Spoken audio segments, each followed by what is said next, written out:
حضرت انس بن مالک رضی اللہ تعالیٰ عنہ سے روایت ہے کہ رسول اللہ صلی اللہ علیہ وآلہ وسلم نے ارشاد فرمایا کہ اللہ اپنے بندے کی اس بات پر راضی ہوتا ہے کہ جب بندہ ایک لقمہ کھاتا ہے اور اس پر اللہ کی تعریف کرتا ہے، اور پھر جب بندہ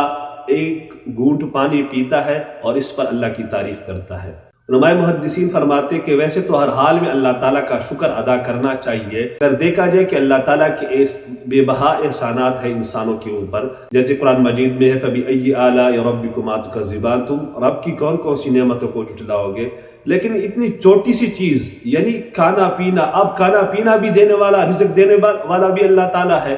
اور اس کو کھانے پینے کو ہضم کرنے والا بھی اللہ تعالیٰ ہے۔ لیکن اگر سوچا جائے کہ ایک لقمہ کھاتے ہوئے اگر پھنس جائے حلق میں، ہر لقمے پر